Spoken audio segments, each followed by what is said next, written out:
महाभारत का युद्ध समाप्त हो चुका था। धर्म की स्थापना हो चुकी थी और युधिष्ठिर अपने भाइयों के साथ हस्तिनापुर का राज सिंहासन संभाल रहे थे। परंतु समय के साथ जब धर्मराज युधिष्ठिर ने देखा कि संसार की मोह माया एक मृग तृष्णा के समान है, तो उनके मन में वैराग्य का भाव जागा। भगवान श्री कृष्ण के द्वारका लीला पूर्ण कर जाने और समस्त यादव वंश के नष्ट हो जाने के बाद पांडवों के जीवन में और भी अधिक विरक्ति का उदय हुआ। द्रौपदी भी जीवन के अंतिम चरण में थी और पांचों पांडव अब जीवन की अंतरिम यात्रा की तैयारी में लग गए। उन्होंने अपने पुत्रों और प्रजाजनों को समझा बुझाकर राज्य का भार अर्जुन के पौत्र परीक्षित के हाथों में सौंप दिया। राज्य से विरक्त होकर जब पांडवों ने महाप्रस्थान की ठानी, तो यह निर्णय लिया कि अब वे हिमालय की ओर स्वर्गारोहण के लिए यात्रा करेंगे। यह केवल देह यात्रा नहीं थी, बल्कि आत्मा की यात्रा थी। सांसारिक बंधनों से मुक्त होकर देवताओं के लोक की ओर प्रस्थान करने का यह अद्भुत संकल्प था। युधिष्ठिर, भीम, अर्जुन, नकुल, सहदेव और द्रौपदी ने साधु वस्त्र धारण किए और नगरी को छोड़ दिया। दोस्तों, पूरी कथा सुनने के लिए और रहस्य जानने के लिए वीडियो में अंत तक बने जरूर रहें और पूरी कथा जानें। उनके साथ कोई धन वैभव सेवा या वाहन नहीं था, केवल एक धर्मनिष्ठ कुत्ता उनके पीछे पीछे चल रहा था। यात्रा का आरंभ हुआ और वे हिमालय की ऊंचाइयों की ओर बढ़ने लगे। मार्ग कठिन था, बर्फ से ढकी चोटियां थीं और तप्त धूप के साथ ठंडी हवाएं भी। द्रौपदी उनके साथ चल रही थी, परंतु कुछ ही दूरी तक चल पाई। अचानक उनका शरीर थकान और मोहग्रस्त होकर गिर पड़ा। सहदेव ने कहा कि द्रौपदी का पतन हुआ है, क्योंकि जीवन भर उनके हृदय में अर्जुन के प्रति विशेष स्नेह रहा। यह सुनकर भी पांडवों ने रुकना उचित नहीं समझा और आगे बढ़ते गए। कुछ दूर चलते ही सहदेव भी थक कर गिर पड़े। युधिष्ठिर ने कहा कि सहदेव का पतन उनके गर्व के कारण हुआ, क्योंकि उन्हें अपने ज्ञान पर अत्यधिक घमंड था। शेष पांडव और कुत्ता आगे बढ़ते रहे। इसके बाद नकुल भी मार्ग में गिर पड़े। युधिष्ठिर ने कहा कि नकुल का पतन इस कारण हुआ क्योंकि वह अपने रूप और सौंदर्य पर गर्व करते थे। आगे बढ़ते हुए तीन भाई और द्रौपदी तो अब पीछे छूट चुके थे। केवल युधिष्ठिर, अर्जुन, भीम और कुत्ता आगे बढ़ रहे थे। फिर अर्जुन का पतन हुआ।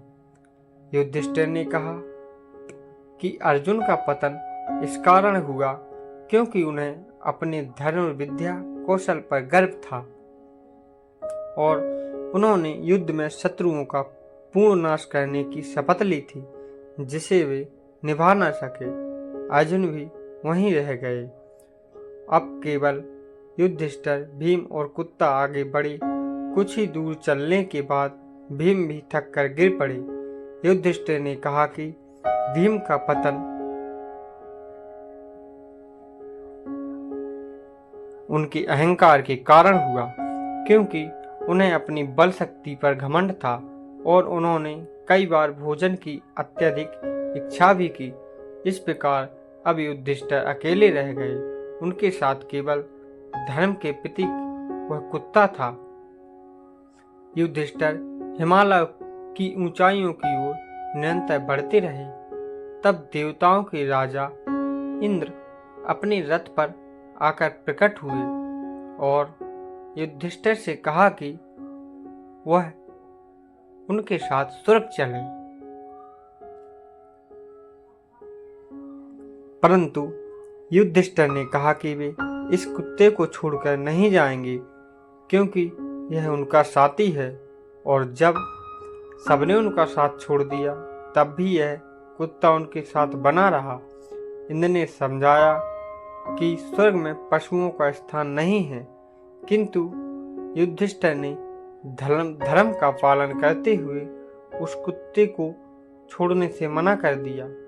तभी वह कुत्ता, असल में धर्मराज, स्वयं प्रकट हुए और युधिष्ठिर की परीक्षा पूर्ण हुई। धर्मराज ने कहा कि उन्होंने अपने धर्म का पालन किया और सच्चा भाईचारा निभाया है। अब उन्हें स्वर्ग का अधिकार प्राप्त है। युधिष्ठिर इंद्र के साथ रथ में बैठकर स्वर्ग की ओर प्रस्थान करने लगे।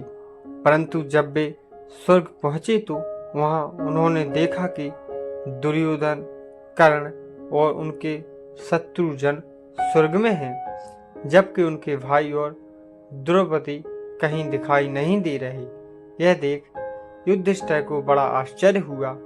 उन्होंने इंद्र से कहा कि जब तक उनके भाई और पत्नी उनके साथ नहीं होंगे तब तक वे स्वर्ग में प्रवेश नहीं करेंगे। देवताओं ने उन्हें नरक का मार्ग दिखाया और कहा कि उनके भाई वहां हैं।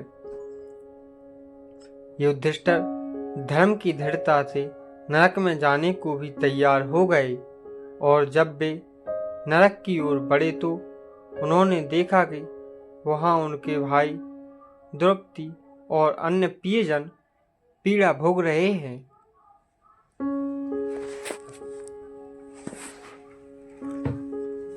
उनके दुख को देखकर युधिष्ठिर ने कहा कि यदि उन्हें नरक में रहना है तो वे भी यहीं रहेंगे। उनकी करुणा और धर्म निष्ठा देखकर देवताओं ने अपना वास्तविक रूप प्रकट किया और कहा कि यह सब केवल उनकी परीक्षा थी। वास्तविकता में पांडव और द्रौपदी स्वर्गलोक में ही स्थान प्राप्त कर चुके थे। नरक का दृश्य केवल यह दिखाने के लिए था कि युधिष्ठिर अपने प्रियजनों को छोड़कर अकेले सुख भोगने के इच्छुक नहीं है। दोस्तों, हमारे चैनल को लाइक, सब्सक्राइब एवं शेयर जरूर करें और साथ में कमेंट भी करें कि आपको यह कहानी कैसी लगी। इस प्रकार पांडवों ने अपने अपने कर्मों के अनुसार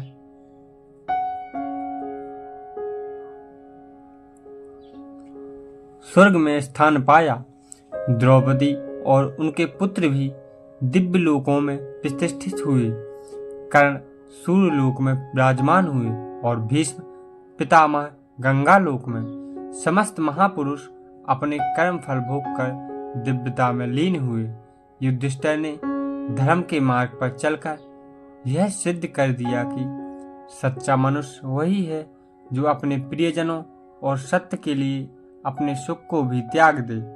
महाभारत की यह कथा केवल पांडवों के स्वर्ग का रोहण का वर्णन नहीं है, बल्कि यह मनुष्य जीवन के सत्य और धर्म की गाथा भी है। इसमें बताया गया है कि मोह, अहंकार, गर्व और विशेष आसक्ति अंततः पतन का कारण बनते हैं, जबकि धर्म, सत्य और करुणा ही मनुष्य को अमृत और दिव्यता की ओर ले जाते हैं। युधिष्ठिर का यह स्वर्गारोहण केवल एक धार्मिक कथा नहीं, बल्कि आत्मा की उस ऊंचाई का प्रतीक है जहां पहुंचकर मनुष्य सभी बंधनों से मुक्त होकर परम सत्य से एकाकार हो जाता है। दोस्तों, आपको यह कथा कैसी लगी और इस कथा के रहस्य कैसे हैं और क्या आपने ये कथा पहले सुनी है, आप लोग कमेंट में हमें ज़रूर बताएं। साथ ही हमारे चैनल को लाइक, सब्सक्राइब और शेयर ज़रूर करें और ऐसी ही कथा सुनने के लिए हमारे चैनल पर बने रहें। हम आपको अगली कथा लेकर जल्द ही प्रस्तुत होंगे।